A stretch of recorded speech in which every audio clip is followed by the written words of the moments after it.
People that quit their job in a hilarious fashion, how did you do it? Story 1. I used to work at a place that rhymes with Pizza Hut, and the managers there were real cheapskates. There was this nice old man that would come in every Sunday and order a triple extra cheese pizza, and while they charged him for the 3x cheese, they would forbid us from ever actually putting that much cheese on a pizza because apparently cheese in the pizza selling world is akin to gold. So instead of 3 times extra cheese, he would really be getting what the instructions would qualify as barely enough for a regular cheese pizza. On the day my 2 weeks notice ended, the old guy just happened to be my last order, so I went to the walk-in and grabbed an entire box of cheese, proceeded to dump the entire thing onto his pizza and toss it into the oven. It was stacked so high that it couldn't fit into it and half of it was scraped off. Anyways, the look on the old guy's face when he saw me do this made it all worth it. Imagine pure excitement. Needless to say, I didn't put the correct phone number down for the future job references. Story 2. Worked as a teller at a bank for a few years. GM and supervisor were both kind of crappy in their own ways. My buddy there was also a teller who felt similarly and wanted to get out. We started applying to places and both got interviews at the same company. As luck would have it, we both got hired and got phone calls about 10 minutes apart. There was only one other teller aside from us, and when it got busy, supervisor usually had to jump in as well, and usually hated it. It felt like we were constantly short-staffed, and days when one person would call out sick or be on vacation would suck. Being down 2 people was the worst. Naturally, when we both got hired, it became a race to see who could turn in their 2 weeks' notice first. He printed off his and raced into the GM's office, walking out with a big smile. GM calls me in and offers me full-time hours after I had been requested them for months. I jumped in saying, "Let me stop you right there. I'm also turning in my 2 weeks' notice." Remembering that look of disbelief will make me smile every time. A solid professional FU is just as enjoyable to me as going out with a bang. Story 3. A guy from my work years ago came in high and the boss figured it out. She brought him into the office to fire him with a cop to escort him out. For his final stand, he came real close to her face and said, "In a world of darkness, where you carry the only light, I still wouldn't follow you," and left. Story 4. 1992. I was 19 and worked at the most piss-ant radio station imaginable, AM Country Gold. The notoriously cheap, abusive, and dishonest owner, a fellow named Wes, had just screwed me out of a promised bonus. It was the latest in a long line of dishonest acts, and I had enough. The rest of the sales team was afraid to stand up to Wes, and he screamed abuses at them constantly, except the lone woman who he sexually harassed. They were all in their 30s and 40s working the same garbage job I was, but desperately needed it. I did not. So I engaged in a very public shouting match with Wes in the lobby, saying all the things everyone there had always wanted to say. Then I swept up the contents of the front desk onto the floor and stormed out. Instead of leaving, I went around to the side of the building to a payphone and called the radio station request line. In a fake southern accent, I said, "Hey, y'all, I just told my cheap, no-good, lying piece of human garbage boss to go to hell. Play me out. Take this job and shove it, and dedicate it to my former boss, West." The disc jockey had no idea what just happened in the lobby or that my Wes was the Wes, so he enthusiastically played my recorded dedication and added, "This one's for you, Wes. Choke on it, you sack of crap." The building had speakers inside and out constantly playing the radio feed, so I got to hear Wes get clowned by his own radio station before driving off into the sunset.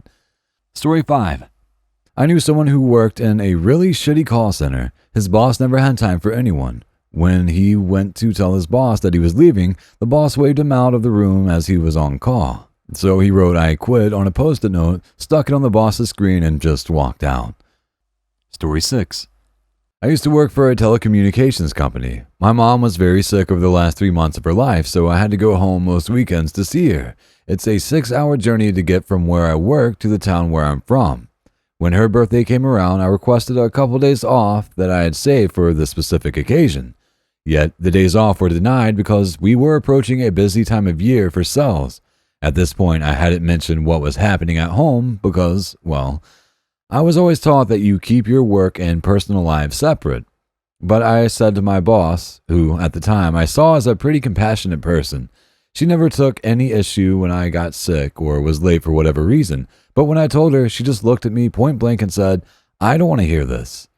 After that meeting, I went back to my desk and sat there for 20 minutes, thinking of a solution. The solution was to get my things and just leave. I said goodbye to my friends on my way out, flipped my boss off, and just walked out. I went straight to my car and drove back to my hometown that night. It was the best decision I'd ever made. I got to spend all my time with my mom before she went. We even got to go on a vacation and spend one last week away together because I had the time to do so. I'll never, ever regret walking out that day. Not exactly hilarious, but I had a good chuckle to myself on that drive home. The look on my boss's face will never leave me. It was sweet. Story 7. Hey, boss man. Sorry I haven't been to work the last 2 days. I'm helping my fiancé plan for our wedding.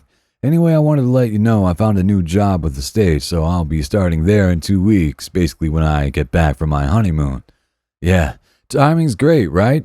Anyway, I need to give my 2 weeks notice. Also, we're really getting into crunch time right now with this wedding planning, and she really needs my help. I need to take the rest of this week off. Also, I think I might have forgotten to reserve the time, and I'm sorry for that, but I need to take next week off for the honeymoon. So, yeah. So you're giving me your 2 weeks notice 2 days late, and you're telling me you won't be in for the last 2 weeks. Yeah, I guess so. Can you think of a reason why I shouldn't fire you right now? Well, because you'd have to call corporate and have them cut me a check and ship it out today. Sigh. Fine. Have a great wedding. My wife, meanwhile, skips 2 days at her shitty call center. The HR manager calls, asking if she's okay. I'm not sure. I think I'm having a vision problem. A vision problem? Oh no. Are you okay? What kind of vision problem? I just can't see myself ever going to work there ever again. Story 8. I was working for Argos as a Christmas job while studying. After a while, it was becoming too much as I had to stay and work until deliveries were unpacked. This meant that some days I was leaving for college at 8:30 a.m. and not getting home until 1 a.m. that night. One night it was a particularly large delivery, and it was getting very late with no end in sight. I decided I'd had enough and told the supervisor I was finished, didn't want to do the job anymore, and wanted to go home. He rejected this and said that I was going nowhere until the delivery was unpacked. I stood in front of him and repeated that I quit, therefore I don't care about the delivery. Completing my studies was more important to me than earning an extra bit of cash. He still said I was going nowhere and refused to unlock the door to let me out.